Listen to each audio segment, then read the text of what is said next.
সুন্নাতুল জামাতের পক্ষ থেকে আমি পীরজাদা আব্বাস সিদ্দিকী সমস্ত প্রেস বন্ধুদের ঘরে শুভেচ্ছা, আন্তরিক ভালোবাসা, সাধুবাদ জানাই। সাথে সাথে আজকের যে বিষয়টা একটু সংক্ষেপে, গতকাল ভাঙড়ে যে ঘটনাটা ঘটেছে নিশ্চয়ই কম বেশি আপনারা খবর পেয়েছেন, খবর রেখেছেন।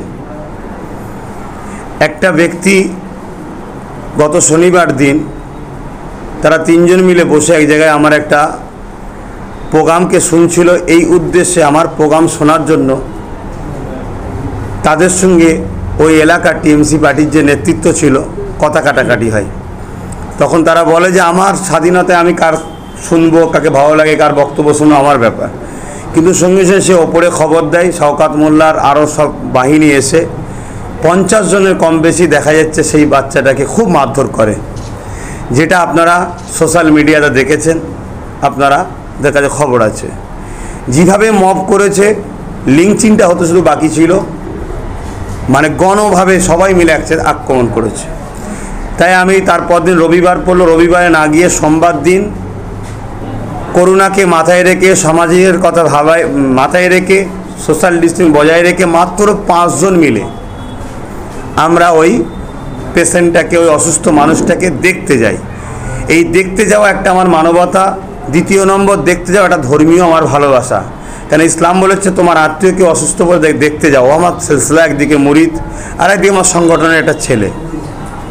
কিন্তু সেই জায়গায় যাওয়াতে ঘটকপুকুরে যখন ঢুকলাম, ফোন আসলো, ফোনে হুমকিকে আমি গুরুত্ব না দিয়ে, দেখুন আমি যাব, এটা আমার দায়িত্ব, দেশের অধিকার আছে আমার, তোমার যেটা ইচ্ছা যায় সেটা করলো। আমি কোনো পার্টি মিছিল জলসা প্রোগ্রাম কিছু করতে আসিনি, আমি শুধুমাত্র তাকে দেখতে যাচ্ছি। যখন বোদরাতে পৌঁছালাম তখন অলরেডি আপনাদের মিডিয়া বন্ধুদের মধ্যে কয়েকটা বন্ধু খবর পেয়েছিল, তারা গিয়েছিল, তাদের ঘরে ধরেও মারধর করলো বোদরাতে, এবং আমার গাড়িটাকে অ্যাটাক করতে গিয়েছিল, কিন্তু বোদরায় ঠিকভাবে পারেনি।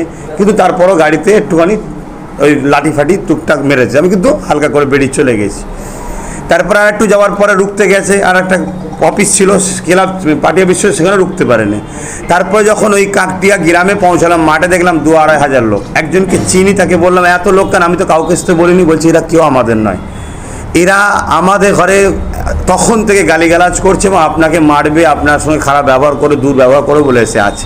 এই কথা শেষ হতে না হতে আমি যখন আগিয়ে গেলাম, চলে যাচ্ছে বাইরের দেখতে যাবো, সঙ্গে সঙ্গে গাড়িটা ঘিরে ফেললো। গাড়িটা ঘিরে ফেলার পরে সেখানে গালিগালাজতে শুরু করে, গাড়ির ওপরে চড়াও হওয়া, গাড়ির ওপরে টর্চার করাতে শুরু করে, আরও জঘন্য খারাপ ব্যবহার করে। তখন সেখান থেকে আমি আগিয়ে গিয়ে সেই যে বাড়িটা ছিল যারা অসুস্থ, তার বাড়িতে গিয়ে পৌঁছালাম। বাড়িতে গিয়ে পৌঁছাবার পরে সেই বাচ্চাটাকে দেখলাম, কথা বললাম, তাদেরকে বুঝাতে লাগলাম যে দেখো সবর করো, আজকে ন্যায়ের পক্ষে লড়তে গিয়ে আমার ওপরও যেমন ঝড়ঝাপটা আসছে, তুমি আমায় ভালোবাসো বলে তোমার ওপরও ঝড়ঝাপটা আসছে। এই বুঝাতে বুঝাতে আধ ঘন্টা মতো হয়ে যাওয়ার পরে খবর আসলো যে কয়েকটা ছেলে তারা আসছিল, আমি এসেছি, খবর পেয়ে গেছি, স্বাভাবিক, পাশের পাড়া আসছিল, তাদের ঘরে রাস্তায় ধরে টিএমসি পার্টি শওকাত মোল্লার নেতৃত্বে যে হারমাদ আছে, গুন্ডা আছে, তারা মারধর করেছে, তাদের বাইকটাই কিনে নিয়েছে। তারা এসে অনেকে আমাকে দেখালো, পা কাটাকুটি ভাঙা, অনেকে হাত ফাত কাটা আছে, অনেকে মোটরসাইকেল নিয়ে চলেছে, অনেকের ভাই নিখোঁজ হয়ে গেছে। আমার দেখো তোমাদের ঘরে কী আসছে না, আপনি এসছেন খবর পেয়েছি। আমি দেখো আমি আজকে করোনার জন্যই কিন্তু প্রচার করিনি, তোমরা কেন বেকারে করছো? আর এরা দেখুন মাঠে 2,5-3 হাজার লোক, এই করোনা সোশ্যাল ডিস্টেন্সিং সব কিছু ভেঙে দিয়ে তারা আজকে আমাকে অপমান এবং আমাকে বেইজ্জতি করার জন্য তারা এসে আগিয়ে আছে।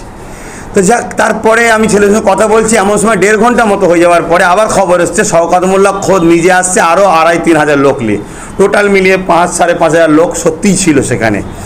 আসছে আমি এইটা হয়তো কেউ উড়াচ্ছে, একটা এমএলএ ডাইরেক্ট রাস্তায় নেবে গুন্ডাগিরি করবে, এটা কি কোনো ভাবা সম্ভব? পশ্চিমবাংলার রাজনীতিতে বিগত দিন হয়ে আসছে যেটা গুন্ডাগিরি করে, এটা দুঃখজনক আমাদের। কেন রাজনীতি যার যাকে ভালো লাগবে সে তাকে ভোট দেবে, যে উন্নয়ন করে তাকে সাপোর্ট করবে। তো এই কথাটা শুনে বড় দুঃখ লাগলো, কিন্তু আমি ভাবলাম কি উড়াচ্ছে। কিন্তু যখন কিছু ছেলে ছুটছে, আমি যে ঘরটায় বসছিলাম পিছনে একটা জানালা ছিল, জানালার কাছে বসছিলাম, জানালার আপনারা দেখছেন গ্রিল আছে, জাল আছে, আপনারা দেখবেন একটা ভিডিও করা আছে, সেখান থেকে ছুটছে। আমাকে যারা এই আশপাশ ওই গ্রামে গুড়া 50 ছেলে আছে, পাড়ার ছেলেরা ভালোবাসে, দাদা হুজুরের মুখের দিকে তারা এসছে, পীরের আওলাদ এসছে, আর আমি তো সেই জন্যই গেছি, আমি দেখতে গেছি। তা তারা ছুটছে, দেখলাম তাদের পিছনে বেশ অনেক কটা লোক, প্রায় নানা করে 100-150 লোক লাঠি নিয়ে ছুটছে ওই গলিটাতে। যখন ছুটছে তখন অলরেডি প্রশাসন বসে আছে, আর প্রশাসনকে বলছি দেখুন কারা গুন্ডাগিরি করছে, কারা বদমাইশি করছে, আপনারা থাকা অবস্থায় দেখুন কীভাবে নিরীহ ছেলেগুলোকে মারতে যাচ্ছে, কাদের হাতে অস্ত্র, কাদের হাতে লাঠি, কাদের হাতে রড দেখুন, কাদের হাতে বোম দেখুন। এরা তো স্বাভাবিক, আমি এসছি দেখতে এসেছে। তো দেখ আমি যখন এই কথাটা বলছি একজনের কানে চলে গেছে, উনি থমকে দাঁড়িয়ে গেছে, দাঁড়িয়ে যে সে আমার দিকে লাঠি তুলেছে জানলার দিকে। আমি বললাম কী গো, সামান্য পয়সায় বিক্রি হয়ে গেল তোমরা? হ্যাঁ, তোমরা ইমান বিক্রি করে দেবে শওকত মোল্লার পাল্লায় পড়ে, তোমরা আমাকে অপরে আঘাত করবে? বলতেছে থমে গেছে, কিন্তু একটা দাড়িওয়ালা লোক আসলো, এসে আমাকে যখনই গাল দিল তখন তার আবার সাহস পেয়ে গেল। দেখুন সব জায়গায় কিন্তু মুনাফেকরাই কিন্তু সেই সরল মানুষদের ঘরে খারাপ করছে। তাহলে সেই জায়গায় তখন দেখা গেল তারা লাঠি সুটালে ওই গেট গ্রিলটাতে মারছে, তুই বেরিয়ে আয়, তোকে কী কী ভাষা বলেছে নিশ্চয়ই আপনারা শুনেছেন দেখছেন। এমনকি যখন কাদাটা ছুড়লো তখন আমার গায়ে কাদাটা সে লাগলো, বাকি ইট টিট ছুঁড়েছে সেটা গ্রিলের জন্য আটকে গেছে, না হয় হয়তো আমার মাথা ফাতা ফেটকে যেত। তখন আমি এসে প্রশাসনকে যখন বুঝাচ্ছি দেখুন স্যার এটা, এবং তিনি কী বলে ওখানে শুনলাম সিআই সাহেব নাকি উনি ছিলেন, জানাক আমি জানি না, তিনি থাকা অবস্থায় দেখুন কি করছে আপনি থাকা অবস্থায়। তারপরে দেখলাম এইদিকে গ্রিলের ওখানে অনেক ওই গ্রামের লোক ঢুকে পড়ছিল বলেন আমি কথা বলছিলাম, তাই তারা মারা ছিল, অন্য কোনো উদ্দেশ্য নয়। তখন ওই বাইরে দাঁড়িয়ে দেখি শওকত মোল্লা, ওকে দেখে আমি অবাক হয়ে গেছি। যেটা এমএলএ হয়ে এই গুন্ডাদের নেতৃত্ব ডাইরেক্ট প্রকাশ্য, তাহলে কে তোকে সাহস জুগালো? তুই কার হাতকে শক্ত করছিস? তুই দিদির হাত শক্ত করছিস না দিদির প্ল্যাটফর্মে থেকে বিজেপির হাত শক্ত করছিস? কেন পঞ্চায়েত ভোটে যেভাবে এরম বাম কংগ্রেসকে পিটিয়ে বিজেপির হাত শক্ত করেছে, আবার টিএমসি লোকেদের মুসলিমদের ঘরে মেরে এরা কি বিজেপির হাত শক্ত করছে? ওকে দেখে আমি কিন্তু চট করে অবাক হয়ে গেছি। তো সেই জায়গায় দাঁড়িয়ে থেকে সে তখন বলছে প্রশাসনকে ঠেট দিয়ে শওকত মোল্লা বলছে আব্বাস সিদ্দিকীকে হয় বার করে দেন, না হয় আমরা ভেঙে বার করবো, ওকে শেষ করে ছাড়বো। ও বিজেপি করছে, ও আমাকে বলছে বিজেপি করে এখানে এলাকায় বিজেপি করতে এসেছে।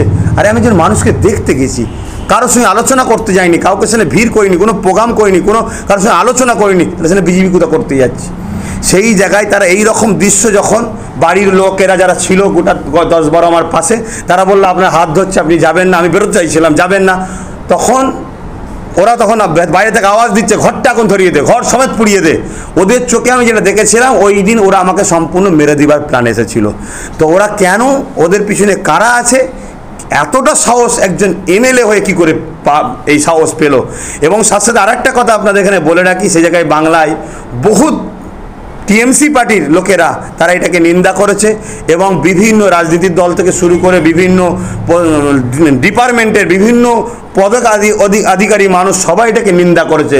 তাহলে আজকে টিএমসির একাংশ এটাকে নিন্দা করছে, আর এই শওকত মোল্লা টিএমসিরই লোক হয়ে, তাহলে ভেতরে ভেতরে বিজেপির সাথে কার সেটিং হয়ে আসছে যে মুসলিম ভোটটাকে বিজেপির থেকে সরিয়ে দাও, কারণ এইভাবে অত্যাচার করে টিএমসি থাকবে বলে মনে হচ্ছে মুসলিম ভোট থাকবে।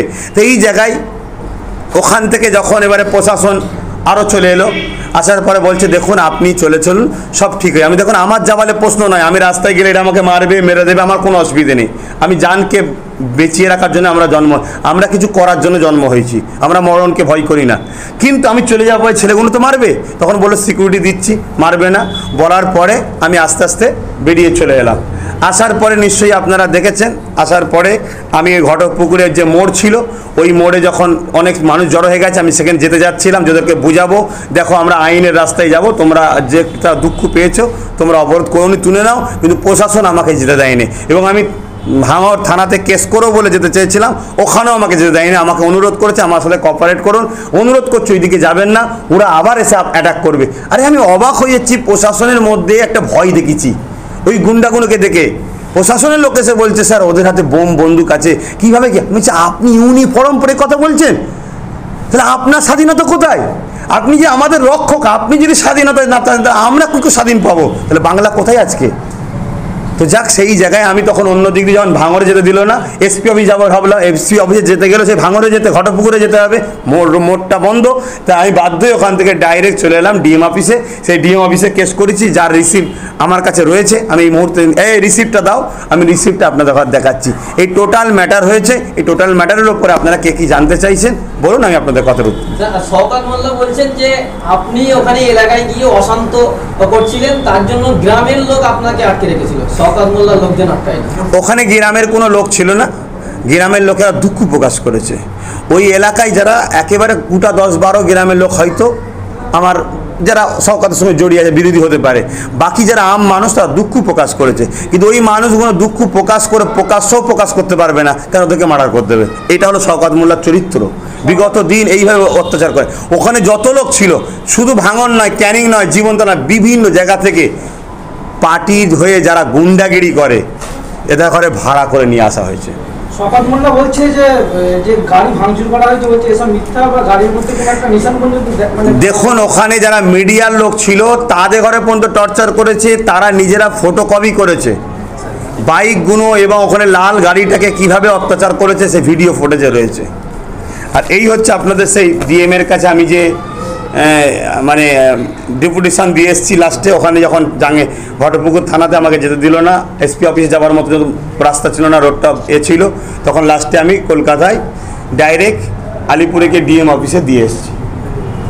গতকালের ঘটনায় যে আপনি এখনো পর্যন্ত নিজেকে আতঙ্কিত মনে করছেন? আতঙ্কিত হবে কেন? আতঙ্কিতর কোনো প্রশ্ন নেই এখানে। আমি দুঃখিত হয়েছি, আজকে আমার বাংলা ধ্বংস হয়ে যাচ্ছে, বাংলার গণতন্ত্র হত্যা হচ্ছে, বাংলার প্রশাসনের মৌলিক যে অধিকার সেই পাওয়ার প্রশাসনের হাতে নেই। প্রশাসনের এক শ্রেণীর মানুষকে ইউনিফর্ম পরিয়ে, এক পার্টির এক শ্রেণীর মানুষকে ইউনিফর্ম পরে প্রশাসনের মধ্যে ঢুকিয়ে দেওয়া হয়েছে। তারা প্রশাসনের কোনো লোক যদি নিরপেক্ষ কাজ করে তারা ওপর লেভেলে খবর দিচ্ছে, ওপর লেভেল থেকে দেখা যাচ্ছে সেই প্রশাসনকে হ্যারাসমেন্ট করা হচ্ছে। এইভাবে প্রশাসনের যারা প্রকৃত প্রশাসন তারা আজকে পেরেশানে পড়ে গেছে। এই জায়গায় দুঃখিত হওয়া, এই জায়গায় কোনো আতঙ্কিত হওয়ার ব্যাপার নেই। এখানে জীবন দিয়ে হলেও আমার বাংলাকে বাঁচাতে হবে, আমার বাংলার হয়ে আগামী দিন আরও সংগ্রাম করতে হবে। আর বাংলার মা বোন বেটিদের, গরিব অসহায়দের জীবনকে বাঁচাবার জন্যে আব্বাস সিদ্দিকী যারা সাথে আছে তাদেরও জীবন লাগে দেবে তারা। আমি আব্বাস সিদ্দিকী নিজে থেকে বলছি আমার জীবন লাগলে আমি দিতে রাজি আছি। শওকত মোল্লা বলছে যে আপনাকে উদ্ধার করেছে, গ্রামের লোক আপনার উপর অ্যাটাক করেছিল, উনি উদ্ধার করেছে প্রশাসনের সহায়তায়। তাহলে উনি উদ্ধার করেছে কার থেকে? টিএমসি পার্টির গুন্ডার হাত থেকে। তাহলে প্রশাসন টিএমসি পার্টির গুন্ডার কাছে পরাজিত হয়েছে, তাই উনি এসে উদ্ধার করেছে। তাহলে কি গুন্ডা তৈরি করেছে উনি? উনি ওনার কথাই উত্তর দিক। উনি উদ্ধার করেছে, উনি বলেছে, আমি বলছি না তো, উনি বলেছে। তাহলে উনি উদ্ধার করেছে কার কাছ থেকে? টিএমসি পার্টির হারমাদ গুন্ডাদের হাত থেকে, যারা আমাকে মারতে এসেছিল, যারা ওই অত্যাচার জুলুমটা করেছিল। সেই জায়গায় তাহলে পুলিশ অপারক হয়েছে, পুলিশ পেরে উঠতে পারেনি, এটা প্রমাণ উনি নিজে দিল। তাহলে কি তৈরি করেছে? তাহলে আমার কথাটা মিলছে যে অস্ত্র, বোম টোম সব ছিল ওনাদের হাতে। ব্যাস এই উত্তরটা উনি দিক। আচ্ছা, অনেকে আক্রান্ত হয়েছেন, আপনি বলছেন প্রশাসনের উপস্থিতিতে আপনি আক্রান্ত হয়েছেন, সাংবাদিক আক্রান্ত হয়েছে, আমাদের মধ্যে অনেক সাংবাদিক, আমি নিজেও আক্রান্ত হয়েছিলাম, এবং সেখানে আপনার বহু কর্মী আক্রান্ত হয়েছে। প্রশাসনের সামনে আপনার উপরে হামলা চালানো হয়েছে, তো প্রশাসনের প্রতি কতটা ভরসা রয়েছে বা প্রশাসনের প্রতি কতটা আস্থা রয়েছে? প্রশাসনের উপরে ভরসা আগেও ছিল, আজও আছে, ভালোবাসা আগে ছিল, আজও আছে। প্রশাসনের উপর আমার ভরসা আছে, কিন্তু প্রশাসনের ইউনিফর্ম পরে পার্টির ক্যাডার যারা ঢুকে গেছে তাদের উপর ভরসা নেই। বর্তমান টিএমসি পার্টির যারা নেতৃত্ব দিচ্ছে এদের বেশিরভাগ গুন্ডা, বদমাইশ, খারাপ লোক। যেসব ভালো আছে তারা আজকে আফসোস করছে এবং টিএমসি পার্টির ব্যাক সাইডে পড়ে আছে, যারা দলকে তৈরি করেছিল।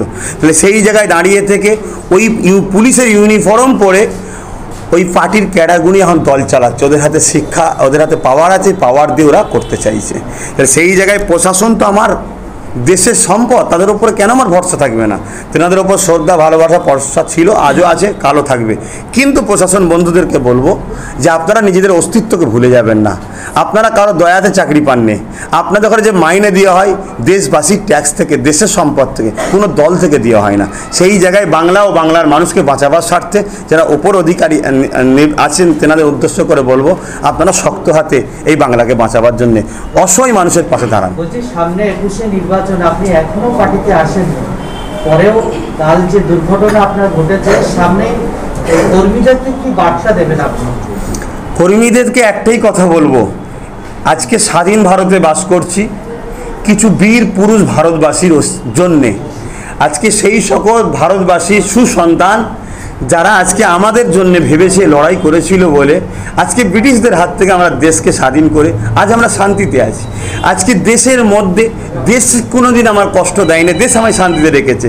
দেশের মধ্যে কিছু নির্বাচনের ফলে কিছু দুর্নীতি লোক নেতা হয়ে যাওয়াতে আজকে আমরা দেশের মৌলিক অধিকার, সংবিধানের অধিকার পাচ্ছি না। এই জায়গায় আমাদের পরের জেনারেশনকে বাঁচাতে গিয়ে, মা বেটিদের ইজ্জত বাঁচাতে গিয়ে আরও শক্ত হন, আরও শক্ত হাতে প্রশাসনকে সাথে নিয়ে প্রশাসনের সঙ্গে কোনো ফেতনা ফাসাদে জড়াবেন না, এবং ল অ্যান্ড অর্ডারকে মাথায় রেখে ল অ্যান্ড অর্ডার ভঙ্গ না করে গণতান্ত্রিক পদ্ধতিতে আরও সংগ্রাম করুন বাংলার এই পরিস্থিতিকে শেষ করে বাংলাকে বাঁচাবার চেষ্টায়, বাংলায় যাতে গণতন্ত্র এবং সংবিধান বাঁচে। কাজদিয়া গ্রামে আজকে শওকত মোল্লা আবার শান্তি সভা করছে, যে আপনি নাকি এলাকা অশান্ত করেছেন তাই শান্তি সভা করছেন। আপনারা কি পাল্টা কোনো সভা করছেন বা কোনো আপনাদের প্রস্তুতি আছে কি? দেখুন, আমরা যদি বড় জমায়েত করি তখন করোনার আখ্যা দেবে, ঠিক না? তারাই করোনার আইন তৈরি করছে, তারাই করোনার আইনকে ভঙ্গ করছে। কেন? তারা আজকে রাজতন্ত্র শুরু করে দিয়েছে, গণতন্ত্র নাই। সেই জায়গায় যদি প্রশাসন ভাইরা তেনাদেরকে পারমিশন দেয়, করুক। তেনারা যতই করবে, তেনার দলে যত লোকই আসুক, জানবেন ভয়ে আসছে, সেসব মানুষ তার দিকে নাই, কয়েকটা ভাড়া করা গুন্ডা ছাড়া। বাকি যারা তাদেরকে পাশে কথায় হ্যাঁ হ্যাঁ বলছে, বাকি সব ভয়ে বলছে। নিশ্চয়ই ভিডিওতে আপনারা ফলো করবেন, প্রথম যে লোকটা সবুজ শার্ট পরে আগে এসেছিল, যখনই আমি বলেছিলাম তুমি তোমার পিরাওলাদের ওপরে পয়সাকে মারতে চাচ্ছ আমাকে, সঙ্গে সাথে তার একটা মনে এটা কেমন আতঙ্ক, যে সত্যি তো। কিন্তু সে একটা জায়গায় ভয়ের মধ্যে রয়েছে, তাকে পয়সা দিয়ে ভাড়া করে আনা হয়েছে, তাকে জোর করা হয়েছে। কথা বোঝা? এইভাবে জুলুম অত্যাচারের মাধ্যমে একটা শ্রেণীকে সে দখল করে রেখেছে। সে শান্তি সভা করবে, কি করবে? নকলের গায়ে অনেক সময় নকল লেখা থাকে, সে যদি করে সেটা তার মৌলিক অধিকার, করতে পারে। কিন্তু মানুষ বুঝে নিয়েছে, বাংলার মানুষ বুঝে নিয়েছে যে একটা অসুস্থ মানুষকে দেখতে যাবার অধিকার এই বাংলায় নাই। আপনি কি মনে করেন যে এটা শওকত মোল্লা নিজের থেকে করেছে, না সরাসরি রাজ্য থেকে বা ওদের দল থেকে নির্দেশ মতো? সেটা দিদিমণি ভাববে, সেটা দিদিমণি ভাববে। কারণ এই দিদিমণির দলেতে অনেক হিন্দু এমএলএ আছে, হিন্দু প্রধান আছে, তাদের সঙ্গে তো আমার কোনো ঝগড়া নাই, তারা তো আমার বিরোধ করেনি। তো একটা শওকত মোল্লা যে কাজ করলো, এই কাজে টিএমসি পার্টির ভালো হচ্ছে কি খারাপ হচ্ছে, বাংলায় মেসেজটা ভালো যাচ্ছে কি খারাপ যাচ্ছে? কারণ দিদি বলেছে আমি সংখ্যালঘু তুষণ করি, সংখ্যালঘুদের কথা ভাবি, সংখ্যালঘুর উন্নয়নের জন্য আমার ঘুম হয়নি, আর হয়নি। আর এই সংখ্যালঘুদের ঘরে মারার জন্যে সংখ্যালঘু সেজে শওকত মোল্লা যে অ্যাটাক করলো, সেটা দিদিমণি ভাববে। কথা বুঝে আসছে? সেটা দিদিমণি ভাবলে মনে হয় ভালো হয়। 2021 বিধানসভা নির্বাচন, আপনার ভাবনা হচ্ছে লড়াই, 2021 বিধানসভা নির্বাচন নিয়ে আপনি রাজনীতি করবেন বলছেন, কি বলছেন? আপনার লড়াইটা হচ্ছে শওকত মোল্লার সঙ্গে না মমতার সঙ্গে?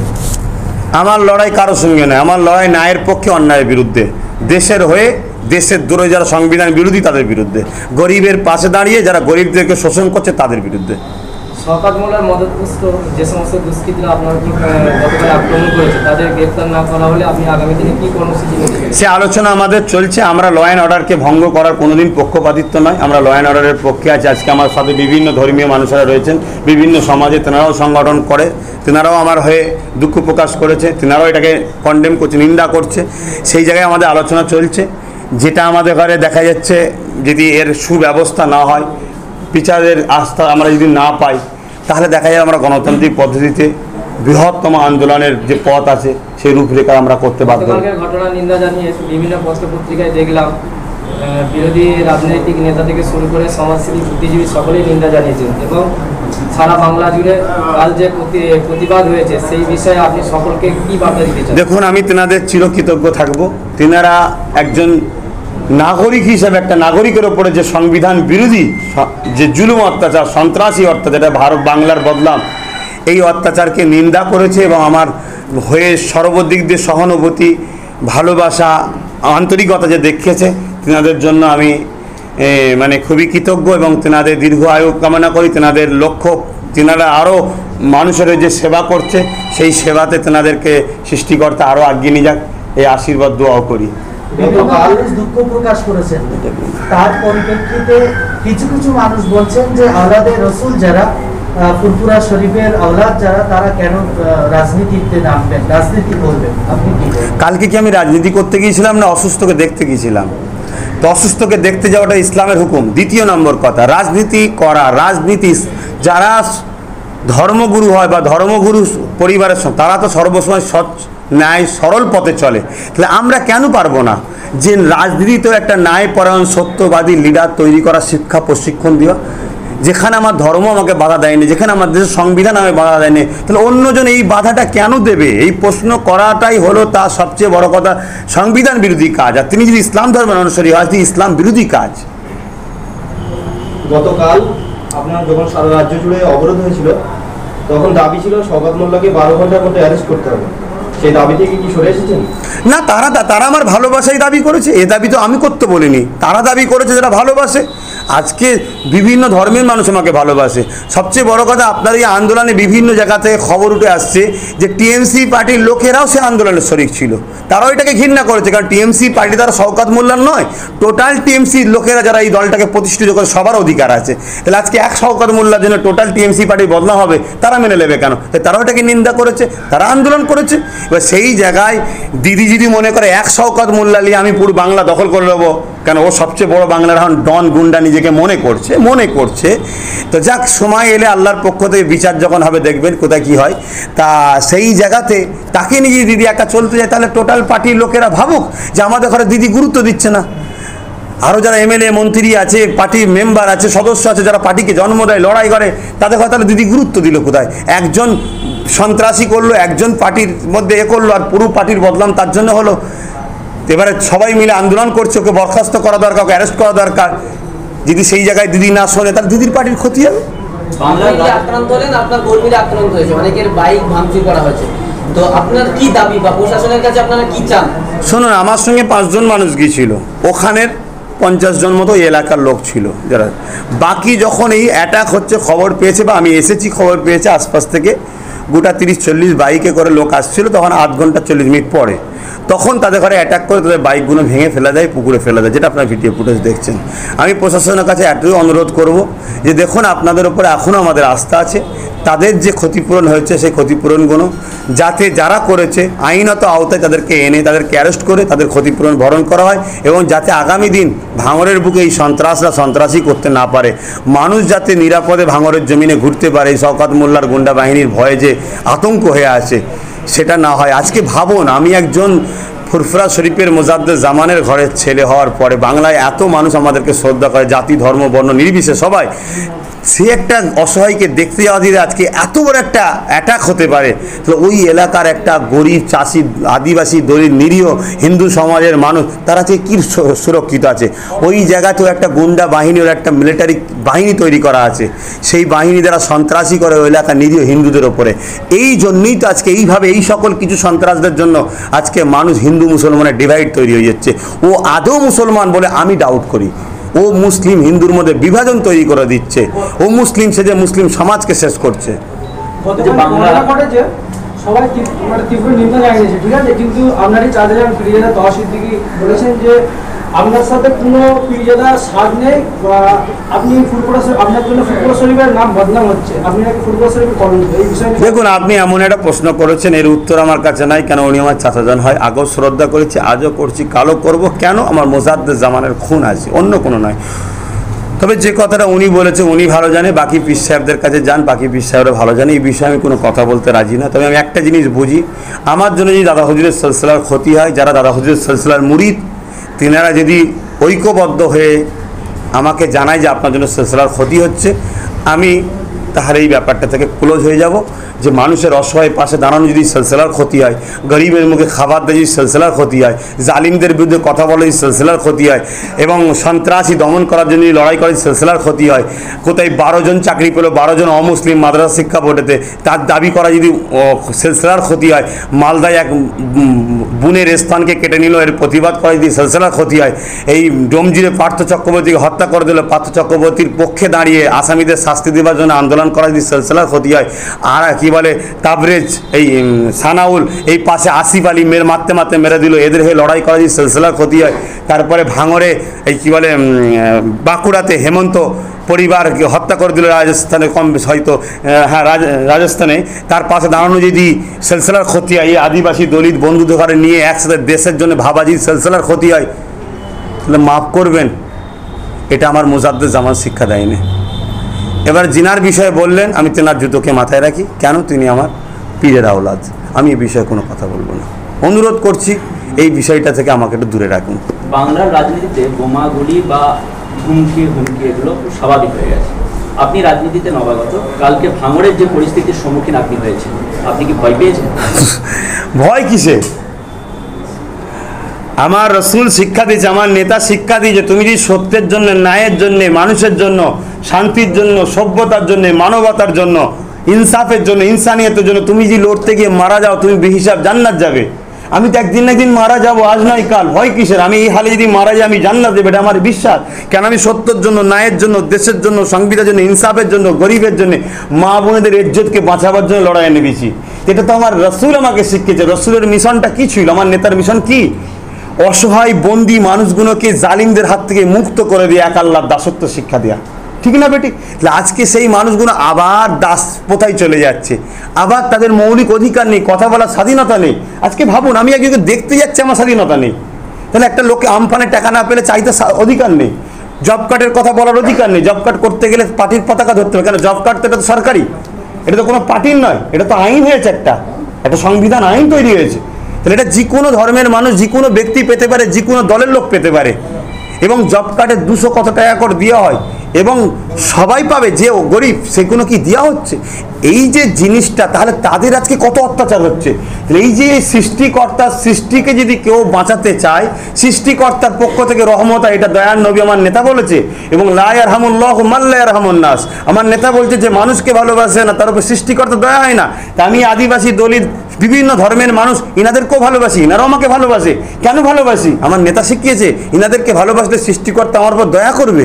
এবং ইনারা আমার দেশবাসী, ওনারাও আমাকে ভালোবাসে দেশবাসী হিসাবে। তাহলে এই জায়গায় ভয় পাওয়ার কোনো প্রশ্ন নেই। আমি আরও মজবুত হয়ে গেছি। আর আলহামদুলিল্লাহ এটা প্রমাণ হলো যে আমি জানতাম না কত মানুষ আমায় ভালোবাসে। কোথায় না কোথায় আন্দোলন হয়েছে, আমার হয়ে ধিক্কার জানিয়েছে। সবচেয়ে বড় কথা, সমাজের বহুত গণ্যমান্য উচ্চ পদের যারা অধিষ্ঠিত হয়ে আছে, তাঁরা পর্যন্ত এটাকে নিন্দা করেছে। বাংলার বিভিন্ন প্রান্তে গতকাল একেবারে স্তব্ধ হয়ে গেছে এই ঘটনার পর, প্রায় ঘন্টা চারেক ধরে। এটা কি আপনাকে একটা বাড়তি আত্মবিশ্বাস যোগাচ্ছে?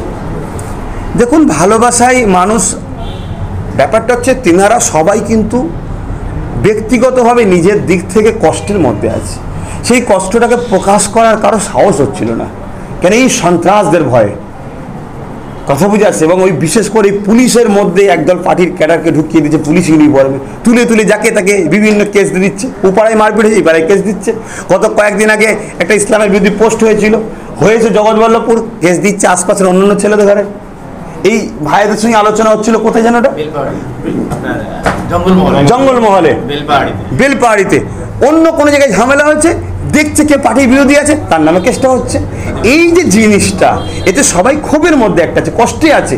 কিন্তু সেই জায়গায় আমি একটা, এনাদের অন্তরে একটা ভালোবাসার জায়গা, এই ভালোবাসাটা আর রাখতে পারেনি। তাহলে সেই জায়গায় তারা নেবে আমাকে এতটুকু বুঝা দিয়েছে যে আমরা সবাই কষ্ট আছি। কি আমার মুসলিম হলে ভাই, হিন্দু ধর্মের হলো দাদা, আমরা সবাই কষ্ট আছি, আপনি আমাদের হয়ে একটু কষ্ট দূর করার জন্য লড়ুন। অতএব আমি বাংলার মানুষের জন্য এবং আমার দেশের মানুষের জন্য আব্বাস সিদ্দিকী জীবন লাগলে জীবন দিয়েও এই সন্ত্রাসদের বিরুদ্ধে লড়বো। বাংলার মানুষকে নিরাপদের জায়গায় আনার জন্য আমি আগামী দিন আরও লড়বো। সবথেকে বড় আঘাত পেয়েছেন, এরপরেও কি রাজ্য সরকারের কাছে নিরাপত্তার ব্যবস্থা চাইবেন? নিরাপত্তা নেবেন আপনি? দেখুন, চাওয়াটা হচ্ছে আমার মৌলিক অধিকার। তিনি দিচ্ছেন না কি, হ্যাঁ দিচ্ছেন না বা দেবেন না, কি দেবে সেটা তিনার ব্যাপার। যদি তিনি উন্নয়ন করে, মানুষের সুখে দুঃখে সাথী হন, তাহলে তো মানুষ আমার কথা শুনবে না, তিনার কথাই শুনবে। আর আমি বা কেন তিনার বিরোধী করতে যাব? তিনার সাথে আমার ব্যক্তিগত কোনো ঝগড়া আছে কি? নয়। আমি কেন রাজনীতিতে আসলাম? যখন সিএবি নিয়ে নাটক হলো তাই তো আসলাম, না তার আগে তো আমি কোনোদিন রাজনীতির কথা বলিনি। তাহলে আজকে যদি বাংলার নেত্রী তিনার ভুলটা বুঝে, যারা প্রকৃত আজকে বর্তমান টিএমসি, এটা কি টিএমসি? এটা লাল টিএমসি, মানে বামফ্রন্টের সেই সব দুর্নীতির লোকগুলো যাদের জন্য বামফ্রন্টের ক্ষতি হয়েছে, যেটা বামফ্রন্টের লোকেরা আজকে বুঝতে পেরেছে যে ওদের ঘরে গুরুত্ব, ওদের খেয়াল না রাখার জন্য আমাদের ক্ষতি হলো, সেই লাল টিএমসি হয়ে গেছে। তাই বামের সেই লাল গুণান টিএমসি ঢুকেছে। তা দিদি এই জায়গায় সেই নিজের পুরাতন কর্মীগুলোকে তুলে সমস্ত মানুষকে নিজের পরিবারের সদস্য মনে করে, জাতি ভেদাভেদ না করে, মৌলিক অধিকার দিয়ে, সংবিধানের অধিকার দিয়ে সবাইকে যদি ভালোবাসে, আমি রাজনীতি ছেড়ে দিয়ে দিদির জন্য আশীর্বাদ করব। কিন্তু আপনি যদি ওই ক্ষমতার সিংহাসনে বসে গুটি কত গুন্ডা পুষে তাদেরকে পাওয়ার দিয়ে যদি বলেন আমি পাওয়ার দিইনি, তাহলে আপনার গুন্ডা, আপনার দলের গুন্ডাগুলোকে আপনি রুখছেন না কেন? না আমার হাতে ক্ষমতা নেই, তাহলে আপনি কেন সিংহাসনে বসে অপমানিত হচ্ছেন? পথ ছেড়ে দেন, আপনার গায়ে দাগ লাগছে, টার্গেট আপনাকে করছে। তাহলে সেই জায়গায় উনি যদি এই সিচুয়েশন পরিবর্তন না করতে পারে, তাহলে আমি আশা করাটা এটা আমার মৌলিক অধিকার, কিন্তু তার আন্দোলনটা গণতান্ত্রিক, ওটাও আমার মৌলিক অধিকার, আন্দোলন চলবে। পিরজাদা আব্বাস সিদ্দিকী ভাইজানের নেতৃত্বে দলিত আদিবাসী সংখ্যালঘুদের ঐক্য থেকে কি তৃণমূল কংগ্রেস ভয় পেয়েছে? শুনুন, ভয় অনেক মানুষ পেয়েছে, শুধু তৃণমূল নয়। আপনি যদি বলেন বিজেপিও ভয় পাচ্ছে, বিজেপিও ভয় পাচ্ছে। কেন? বিজেপি যাদের ঘরে বোকা বানিয়েছিল, আমাদের সঙ্গে যাদের লাগিয়ে দিয়েছিল, তারা আমরা এখন বন্ধু হয়ে যাচ্ছি। তাহলে এটা বিজেপির জন্যও লস। তাহলে দিদিমণি তো অবশ্যই বুঝতে পারছে আমার ক্ষতি হবে, তবে যতটুকু যা ছিল গতকালকের দিনে আরও ক্ষতি হলো। আগামীতে যদি আবার কোনো ভুল পদক্ষেপ নাই, আরও ক্ষতি হবে। নিজের ক্ষতি নিজে করছে। তবে এতটুকু বলি, আমরা মুসলিম, দলিত, আদিবাসী, মাতুয়া, বিভিন্ন সম্প্রদায়ের মানুষ সবাইকে বলছে আপনারা আপনার ধর্মীয় মানুষদের হিসেবে আপনারা আপনাদের রাজনীতি দল করুন, আমরা আমাদের করব, করে সবাই এক জায়গায় ফন্ড হব, যেখানে আদিবাসী বেশি আদিবাসী লোককে দাঁড় করাবো। আমরা মুসলিম ভোট দেবো, দলিত ভোট দেবো, মাতুয়া ভোট দেবো, যেখানে মাতুয়া বেশি মাতুয়া ভাইদেরকে দাঁড় করাবো। আমরা মুসলিম ভোট দেবো, আদিবাসী, দলিত ভোট দেবো, মাতুয়া ভাইকে জিতাবো, সে আমার দেশবাসী, আমার ভাই। যেখানে মুসলিম বেশি সেখানে আমাদের লোক দাঁড় করাবো, মাতুয়া ভাই, দলিত ভাই, আদিবাসী ভাই ভোট দেবো, দিয়ে আমরা সবাই কম্প্রোমাইজ করে আমরা সরকার চালাবো। পাশে যদি ঝাড়খণ্ডে জেএমএম যে হেমন্ত সোরেন জি দাদা আজকে যে মুখ্যমন্ত্রী হলেন, স্যালুট জানাই ঝাড়খণ্ডের মানুষকে। সেখানে মুসলিম ভাইরা আদিবাসীদের সাথ দিয়েছে, আদিবাসী মুখ্যমন্ত্রী হয়েছে। ভারতের ইতিহাসে এটা একটা গর্ব, এটা গর্ব। বারবার আদিবাসী, দলিত, মুসলমানদের ঘরে নাক ছিটকানো হয়, মুসলমানকে ধর্মের জন্য নাক ছিটকানো হয়, আদিবাসী দলিতকে নিজের দলে রেখেছে লোক বাড়াবার জন্যে। আর ভাগের বেলায় আদিবাসী, দলিত, সাঁওতাল, নিচু জাতকে ছোঁয়া আছে, ও চলবে না, বাদ দাও, এটা সবাই করে চলছে। এই জায়গায় আশা করা যায় আমার ভাই আদিবাসী, দলিত, মুসলিম সবাই জাগছে, আমরা এই একতা করবো, এতে দিদি মুদি সবারই জন্য ভয় হচ্ছে। সর্বশেষ প্রশ্ন, গতকালকের ঘটনার পর আজ পর্যন্ত যে ঘটনা ঘটেছে সেই নিয়ে আপনি সারা বাংলার মানুষের নিকট কি বার্তা দিতে চান?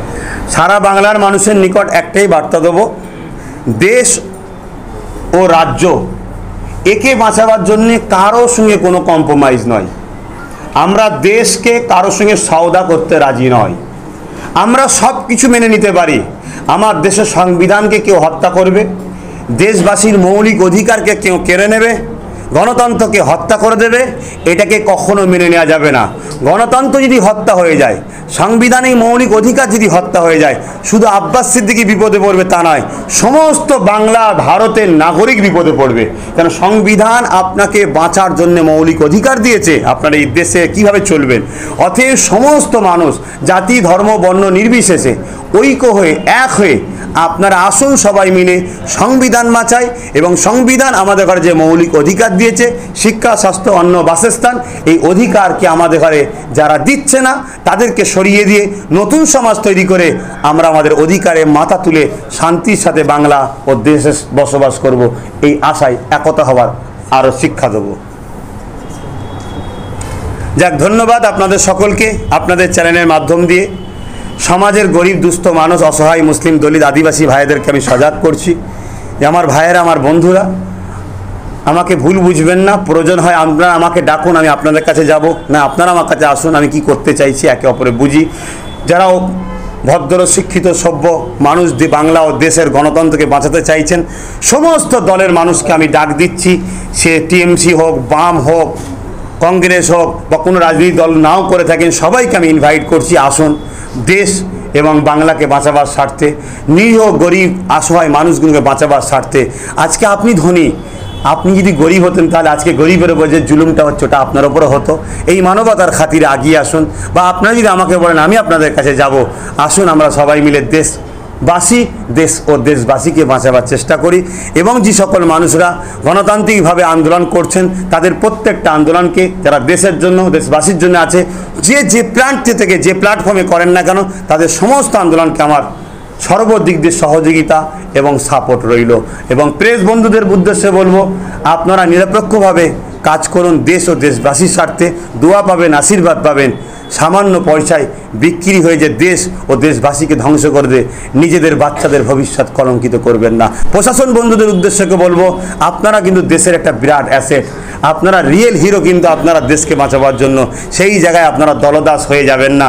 যারা দলদাস আপনাদের ঘরে বানাতে চাইছে, তারাই একদিন দেখবেন আপনাদের ঘরে নিজেদের স্বার্থে হত্যা পর্যন্ত করে দেবে। তাই আপনাদের আমার কথা খারাপ লাগলে মাফ করবেন। আপনারা নিজেদের জায়গায় দাঁড়িয়ে নিজেদের সাংবিধানিক মৌলিক পাওয়ারকে আপনারা দেখান, মানুষের হয়ে কাজ করেন, অসহায়ের হয়ে কাজ করেন। যারা জালিম তাদেরকে আপনারা আপনাদের আন্ডারে এনে দেশকে বাঁচাবার, বাংলার মানুষকে বাঁচাবার স্বার্থে তাদেরকে উপযুক্ত শিক্ষা দেন। এইটা আমার অনুরোধ রইল। ভাইজান, একটা প্রশ্ন শুনতে পাওয়া যাচ্ছে, যেটা হলো যে সবাই বলছে যে কালকে যে একটা কত বড় যে বিক্ষোভ মিছিল বার হলো, সেখানে লাখে লাখে মানুষ পথ অবরোধ করে বসেছিল। তোমাদের ভাইজান কি 2 মিনিটের জন্য কিছু বলতে পারলো না? নিশ্চয় তোমাদের ভাইজান ভয় পেয়েছে, আর না হলে তোমাদের ভাইজান সিকিউরিটি নিয়ে নিজের বাড়িতে চলে গেছে। এবার আমি একটু তাহলে এই কথাটা খুব গুরুত্বপূর্ণ, এটি যদি নোট করেন খুব ভালো হয়।